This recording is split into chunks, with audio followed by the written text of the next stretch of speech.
Yeah, I'm studying it, and I have a huge amount of respect for Islam, and it's one of the only subjects that I am passionate about that I don't know everything about. Everything else I'm interested in, I can sit and talk about for hours. Yeah. Or if I talk about Islam, I feel like there's people far more qualified than me, and I feel like it's disrespectful because I'm new to it. I'm a revert, and I'm trying to learn like everybody else. And yes, I'm famous, and yes, I'm well known, but my opinion isn't valid compared to someone who's a born Muslim or studied it harder than I have. So Everyone's opinions are valid. of course, but I don't consider myself qualified. Yeah, fair enough. But how would you say it's shaped your life and your mentality? You know the best thing about Islam? The best thing about Islam is how simple it is, because there's wrong and right. It's a simple religion. It's wrong and right. I mean, you look at other religions and it's also subjective now. Yeah.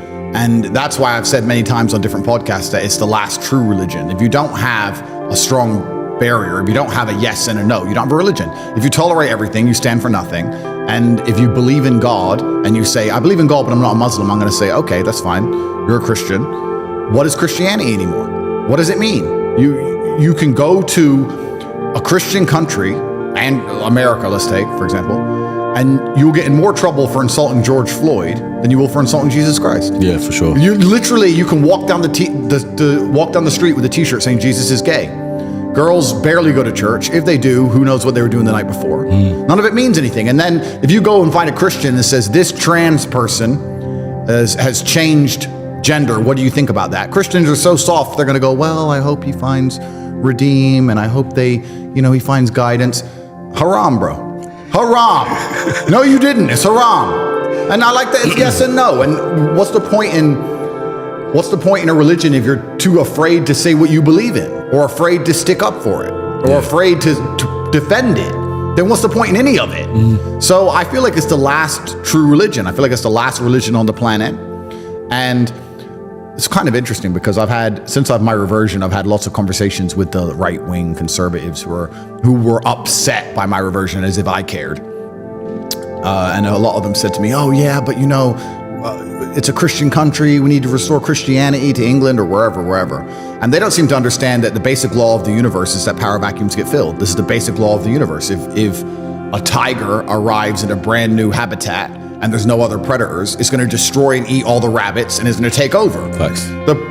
Anyone who's in the West who's concerned about the spread of Islam should be more worried about the absolute fall of Christianity. The reason people revert to Islam is because they're looking for God and they can't find God anywhere else. Yeah. It's Christianity's fault for being so weak and decadent. Yeah, we were discussing this as well as a group earlier on, and we were like, the UK majority of it is a Muslim, population. So it's gone past the point where it's now deemed as a Christian country because there's more Muslims than Christians in the first place. This is the Islamic Republic of Great Britistan, and the thing about it, but the thing about it is, it's not even about numbers. It's about strength of belief. If you wake up and you want to truly live a religious life, and you want to feel like you have religious conviction, and you want to feel the fraternity of a religious life, and you want to have the boundaries and constraints of a religious life, you're going to be attracted to Islam. You're not going to be attracted to Christianity because you can wake up and say, I'm a Christian, and nothing changes. Yeah. Nothing changes and nobody cares. And that is Christians' fault. So I've had a lot of people complain at me as if, like I said, as if my personal choices are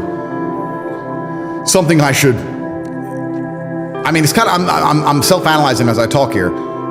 I find it very, very interesting that Christians look at Islam as a threat as opposed to just understanding that it is a massive power vacuum because Christianity feels godless and you do not feel God in Christianity anymore. And that's the reason that people are so attracted to Islam. That's the reason I was attracted to it, because I respect it.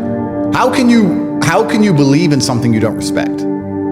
I don't know, and that's a general question for anything. You have to respect it. You have to look at the creeds and say, okay, I respect that. I respect how they defend their religion. I respect how they're black and white on certain issues. I respect all of these things.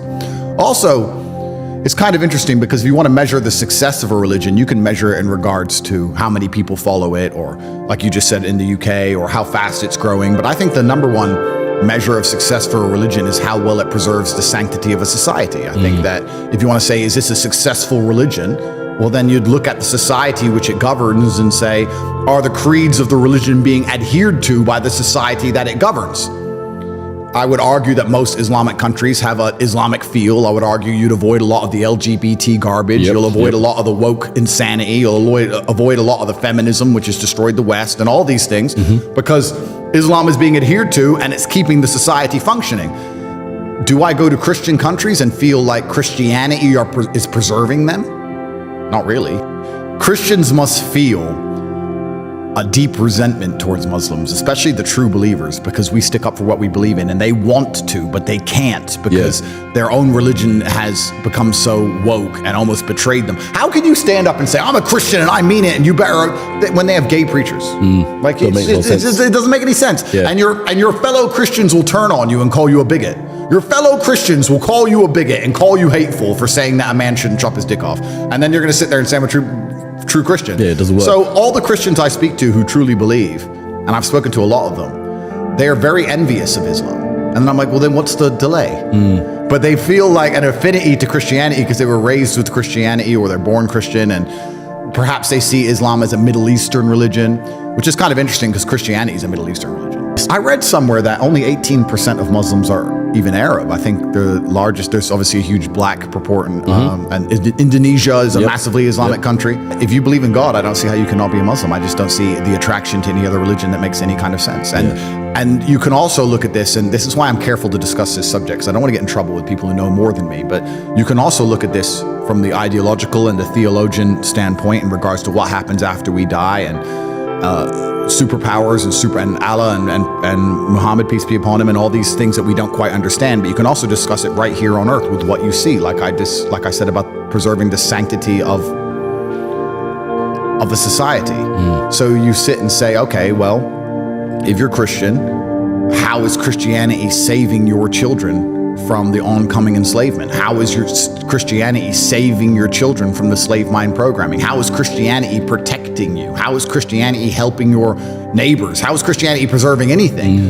Whereas Islam is kind of interesting because someone else said this who was smarter than I, and I can't remember where I heard it from, but they said whenever you see a post-apocalyptic Christian society in a movie, it's just the purge and everyone's out to kill each other. When the meteors hit or whatever and America's under attack, there's snipers on the roof and everyone's trying to get food and everyone's struggling.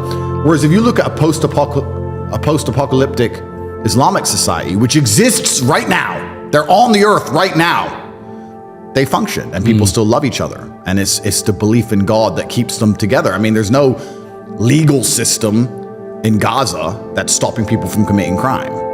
It's God, and it's God alone. And then you sit and say, okay, well, the strength of that religion, even in the harshest possible conditions, can preserve to a degree the sanctity of society and human nature. I don't think a Christian country could do that. If you put a Christian country under the level of destruction Gaza's currently going through, I don't think people would sit and say, well, Jesus says I shouldn't steal. In fact, if you look at what happens during natural disasters in America, it's the absolute opposite. It's just looting and chaos. What is a Christian country anymore? I don't know. What is a Christian country? A guy in America recently just got charged for a hate crime for taking down a statue of the devil that they had erected in a church. I'm mind blown. Like, statue of a devil in a church. They put a statue of the devil in a church. That one makes sense. He walked in there and ripped it down, and he's being charged with a hate crime. So I feel like if I want to get conspiratorial, which of course is unlike me, but if I want to, I feel like I'm all for it. So bring it. Well, God is the final barrier. The final barrier to the slave programming is always going to be God, because there's a firm right and there's a firm wrong.